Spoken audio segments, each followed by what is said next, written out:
গেল 18 জুলাই মুগ্ধর রক্তে যখন ভাসছিল ঢাকার সড়ক, তখন তার বন্ধুরা বহু সংগ্রামের পরও তাকে হাসপাতালে নিতে পারেননি। বাংলাদেশ ইউনিভার্সিটি অফ প্রফেশনাল তথা বিউপির ছাত্র ছিলেন মুগ্ধ। বিক্ষোভে প্রাণ হারানো বহু মানুষের মতো মুগ্ধর সদা হাস্যোজ্জ্বল ছবি এখনও ফেসবুক জুড়ে।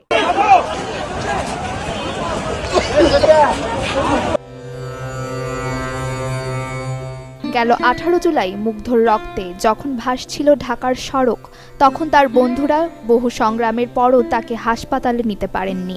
বাংলাদেশ ইউনিভার্সিটি অফ প্রফেশনাল তথা বিউপির ছাত্র ছিলেন মুগ্ধ। বিক্ষোভে প্রাণ হারানো বহু মানুষের মতো মুগ্ধর সদা হাস্যোজ্জ্বল ছবি এখনও ফেসবুক জুড়ে।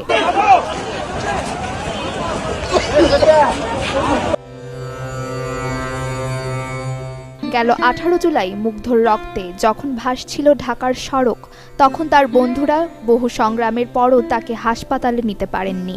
বাংলাদেশ ইউনিভার্সিটি অফ প্রফেশনাল তথা বিউপির ছাত্র ছিলেন মুগ্ধ।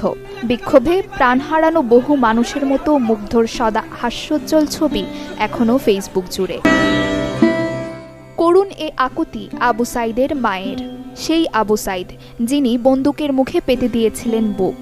দেশের প্রতিটি জেলায় ছিল বৈষম্য বিরোধী কোটা আন্দোলনে উত্তাল। আন্দোলন থেমেছিল না রংপুরের বেগম রোকেয়া বিশ্ববিদ্যালয়েও। সেই থেমে না থাকার অপরাধেই যেন থেমে গেছেন বিশ্ববিদ্যালয়টির ইংরেজি বিভাগের মেধাবী শিক্ষার্থী আবু সাইদ।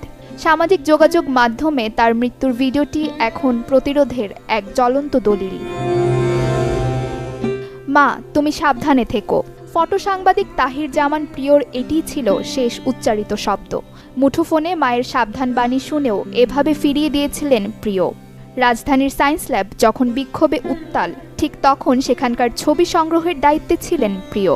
হাতে ছিল শখের ক্যামেরাটি। হঠাৎ কোথা থেকে উড়ে এলো একটি বুলেট, কেড়ে নিল 4 বছর বয়সী মেয়ে পদ্মর প্রিয় বাবাকে।